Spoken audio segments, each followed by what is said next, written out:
Vacancies थी, लेकिन इसके बाद काफी काम हुआ है, DPCS हुई है।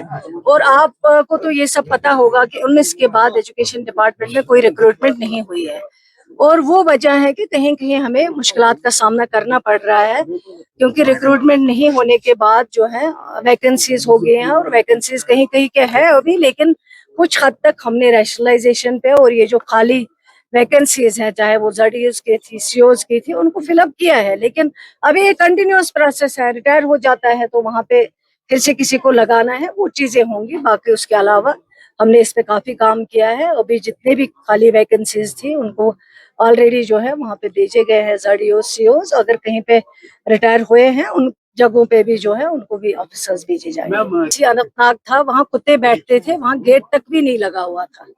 ये जब सरकार बनी, जिस सरकार की क़ियादत उमर अब्दुल्ला साहब कर रहे हैं, गेट हमने लगाया वहाँ पे मिनिस्टर बनने के बाद।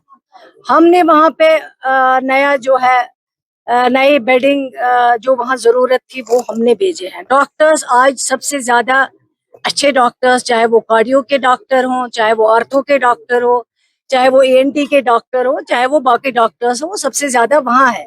और वहाँ पे 3 नए मॉड्यूलर OT हमने इस सरकार के दौरान बनाए। वहाँ पे हमने कैथ लैब लगाई, वहाँ पे MRI लगा, वहाँ पे जो बाकी फैसिलिटीज है वो इस सरकार के दौरान दी। अब कुछ लोगों की कोशिश है कि वो इस काम को जो है, इस छवि को खराब करना चाहते हैं कि सरकार काम कर रही है। लेकिन जानबूझ के आप मुझे बताइए, अगर कोई पेशेंट हॉस्पिटल में आता है, अगर फॉर एग्जांपल उसका इलाज सही से नहीं हो पाता, उसके लिए आए, कंप्लेंट करे ताकि उसकी इंक्वायरी हो। लेकिन मारपीट करना, डॉक्टर्स को मारना, बाकी जो हमारा स्टाफ वहाँ पे है उनकी पिटाई करना, लेकिन मैंने तो ऑलरेडी कह दिया है कि इसमें पुलिस इन्वेस्टिगेट करे, कौन लोग हैं जो अंदर बैठे हुए हैं जो ये चीज जानबूझकर कर रहे हैं। दुख हमें भी है, अगर किसी की मौत हो जाती है उसका दुख हमें भी है। हम इसमें ये नहीं है कहेंगे कि मौत हुई तो चलो ठीक है, लेकिन हमने ऑलरेडी इंक्वायरी बिठाई और इंक्वायरी का इंतजार करना चाहिए। मैंने तब भी कहा अगर कोई डॉक्टर मुलवस होगा उसके खिलाफ सख्त से सख्त कार्रवाई की जाएगी। बारामूला को अटैच किया गया है, यहाँ पर CO नहीं है, इससे पहले भी 2025 में अटैच किया गया, क्या वजह है?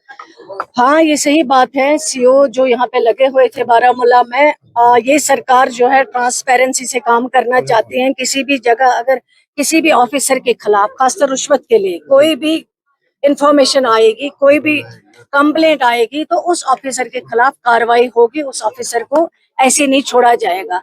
और कोई रीजन होगा, पहले तो आप कहते हैं काम नहीं हो रहा, फिर जब काम हो रहा है, जब एक्शन हो रहा है, उसमें भी आप खुश नहीं है, फिर आप कहते हैं क्यों हुआ, आखिर आप लोग क्या चाहते हैं वो जरा क्लियर नोटिस में लाते हैं अगर कहीं पे भी डॉक्टर्स की कमी हो, कोई मुश्किल हो, ताकि हम उसको ठीक कर सकें। करने की बात करते हैं, अभी जो हमारे पास एग्जिस्टिंग है फंक्शनल जो है, उनमें भी काफी हमें कमियां है। पहले हमें उन कमियों को पूरा करना है। अगर सेपरेट करेंगे तो वहाँ स्टाफ चाहिए, वो स्टाफ होना चाहिए अवेलेबल। ये ना हो कि सिर्फ पुराने जैसे पहले पॉलिटिक्स की गई है, बिल्डिंगें खड़ी की गई, उनका रिबन काटा गया, उनके अंदर स्टाफ ही नहीं है, तो वो किस चीज का हॉस्पिटल है जहाँ आपको इक्विपमेंट ना हो, जहाँ आपको डॉक्टर नहीं हो, उस हॉस्पिटल स्ट्रक्चर का क्या करना है।